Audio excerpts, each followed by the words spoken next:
Usually when it comes to fighting, there are two parties involved.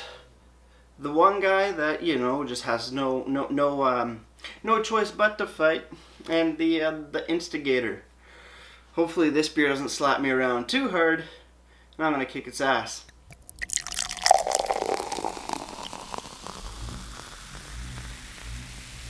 Beer, beer, beer, beer, beer, beer, beer.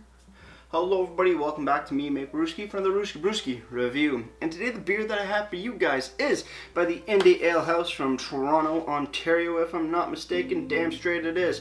And today we have their West Coast IPA, Instigator. Coming in at 6.5% alcohols by volume. No listed IBUs are on the very black and sort of painted, bearded man on this can. Pretty cool design, not gonna lie. I really like the black on it, how the can itself is partially black as well. Just giving it that little bit more of a darkness, sort of scary look to it. But it's only a 6.5 West Coast IPA, so I'm not too intimidated.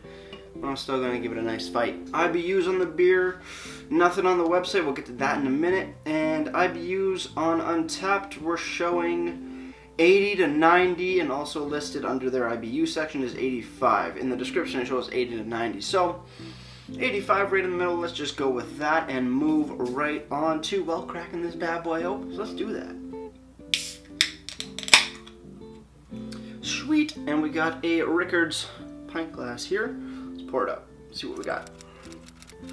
Wow, for a West Coast, that does not look like a West Coast.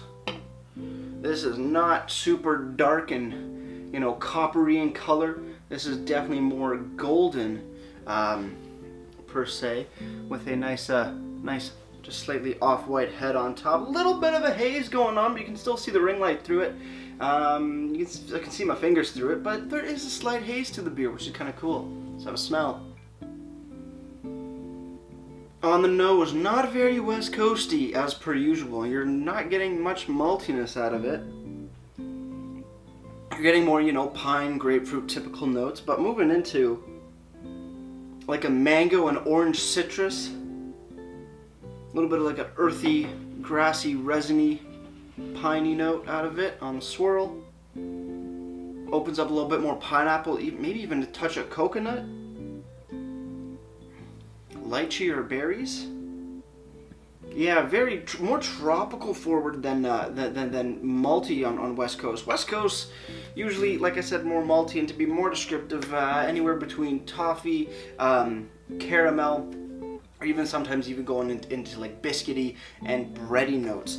This is definitely the most tropical and most fruity West Coast I've ever come across, which is pretty damn cool. Nice orange citrus, a little bit of lemon citrus as well going on. Damn, that smells really, really refreshing. Let's just jump right in.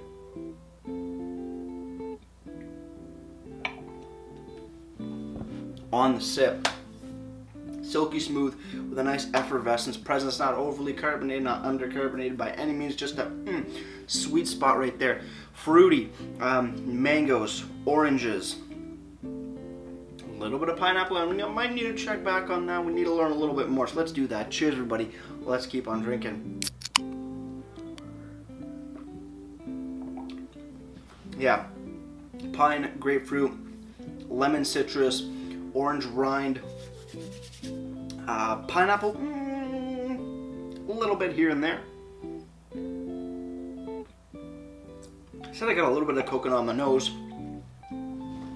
I can kind of see just like a smidge of coconut going in there, more like coconut shavings, in my opinion, but not malty. I'm not really getting any malty notes as far as West Coast go.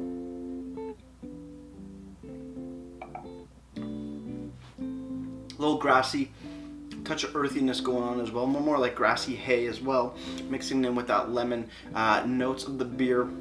But yeah. No real caramels, no toffees, no real breadiness out of this. Maybe like a light crackery note, but not bready by any means. Let's see what the can has to say for itself. Instigator, 6.5% ABV West Coast IPA. Okay, a West Coast style IPA, the beer that started the craft brewing revolution. Strong with a big punch from fragrant, bitter hops. Surprisingly easy to drink and great with food and friends if you have any. Ingredients: water, malted barley, wheat, hops, and yeast. Return for refund, blah blah blah. No other information about that. Doesn't really say what flavors or aromas you're supposed to get out of here. On the bottom for a package on date, canned June 10th, 2020. So clearly clear and easy to read. Love that indeed. Kind of rhymed there. Yeah, no notes on what is supposed to be in here, what the brewers were aiming for as far as a flavor or aroma profile. But as far as West Coast go, if this was put down in front of me randomly, I had no idea what it was, and I looked at it, and I smelt it, and I took a sip of it, I would probably think maybe just like some sort of just regular IPA, or dare I say maybe even a slightly off New England IPA, to be honest. Not West Coast at all. Moving over to the website, IndeAlehouse.com, you go to the online bottle shops. This is one thing I've been noticing with the whole COVID pandemic thing, is that a lot of breweries, they've taken down their beer page, their dedicated beer page, and just leaving the bottle shop there, which makes sense because it's just a one-stop shop, but still doesn't really make sense to me. But hey, I don't know anything about websites, especially in the brewing industry yet. We haven't touched that subject in school, hopefully in the next couple semesters. But moving over here, IndeAlehouse.com, I go to the beer shop section, and I do not find Instigator anywhere. I found another one that I will be reviewing in the next couple days, or day or two, but nothing about the Instigator. Which sucks, because if you're taking away the dedicated beer page, you're losing on information. If beer might not be available in the shop, but is in other places, you kind of, I don't know, it doesn't make sense to me. But yeah, nothing here on the website. Website does look very clean, very schmancy. Let's just click on one, see what kind of information they do offer. Obviously a beautiful picture, ABV, and a description. How about another one? Let's see, anything else different about this one? No. And the price, ABV, description. Very short and sweet. Good looking website, not a lot of information, and still nothing about the Instigator. Moving over to Untapped. Instigator IPA. They do have a bigger description on Untapped, which is pretty cool. Let's read that. Our flagship IPA in the 80s, when the craft brewing revolution started in the US, this style led the way and is the most popular style of craft beer around. Clean and bitter with a strong citrusy fragrance. So here they're listing citrusy.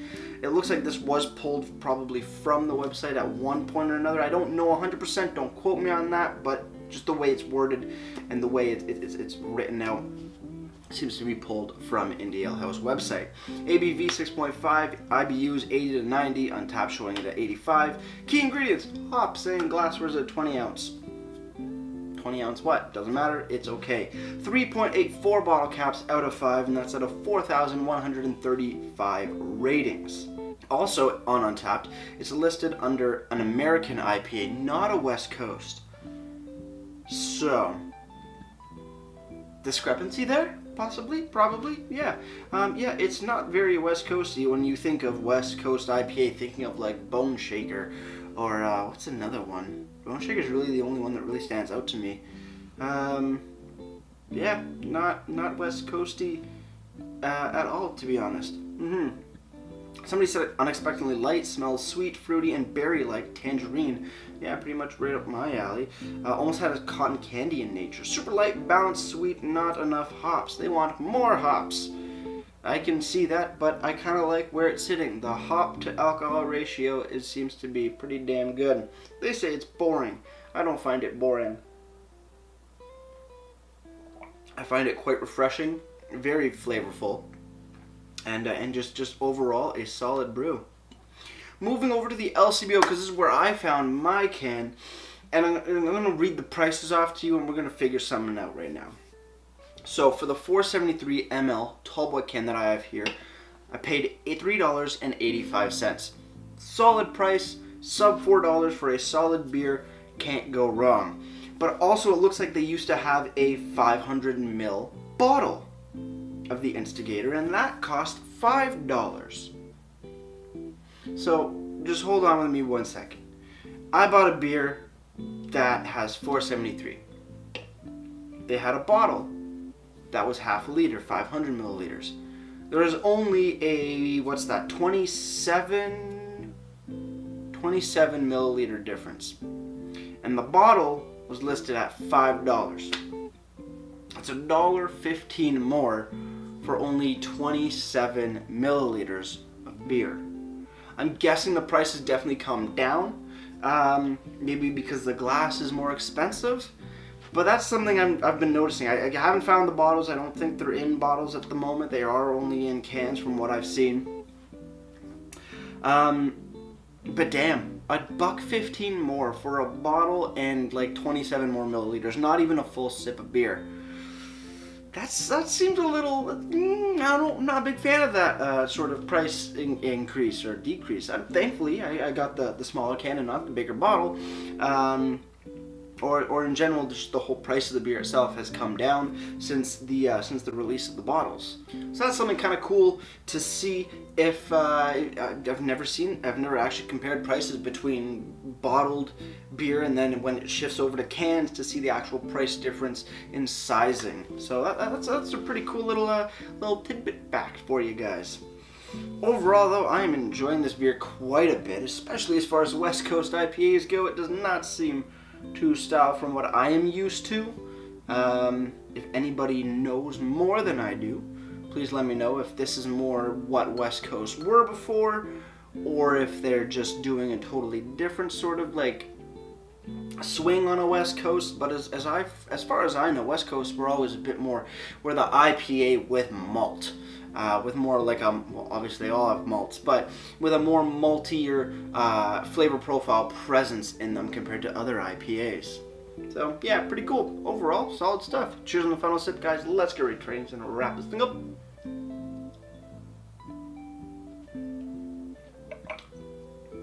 Inde Ale House. Instigator West Coast IPA. By far one of my most favorite West Coast IPA because it does not have that big malty backbone, which I'm not a big fan of, but some West Coast they do, find a way into my heart. This one though is just it's absolutely stellar of a beer. Even if I'm not looking at it as a West Coast, if I'm just looking at it as like an American IPA, damn good stuff. Extremely tropical, fruity, a little bit of citrus notes going on, a little bit of grassiness as well, earthy on the nose. Overall, a solid brew. Goes down smooth, nice effervescence, but not overly aggressive on the mouthfeel. Nice moderate body, doesn't weigh you down, doesn't feel too light. The flavor, the ABV, the bitterness of it, just everything matches up perfectly. It's a solid beer. Instigator gave you a good goddamn fight. Deserves a solid 8/7 out of 10 for me. As for presentation, I do love the look of the can. The can's mainly black against a very menacing looking man. Kind of reminds me of the Viking main character logo. I've never seen the show, but I've seen the character. Kind of reminds me of that. Not a ton of information, but you do get what you kind of want. Description, ingredients, ABV, and a clearly labeled canned on date. As for the website, no dedicated bottle shop page or beer page, but they do have the online bottle shop. Nothing here about Instigator, which is kind of a bummer, because if it's out in the LCBO, shouldn't you have some? But maybe you just sent it all to the LC. Doesn't matter. Looks great information-wise based off of others that I've looked at. There's not a whole lot. ABV, description, price. Simple, straightforward, no BS, no frills kind of stuff. So kind of whatever. It's fine. Presentation deserves a solid 7.5 out of 10 for me. Before I leave you guys, if you have any comments, questions, or beers I want to review in the future, you can leave all that information down in the comment box below. If you want to go ahead and like this video or subscribe to me, Mate Brewski, that'd be greatly appreciated as well. And with all that said, that's going to do it for me, Mate Brewski. Like I say, crack a beer and enjoy. Cheers.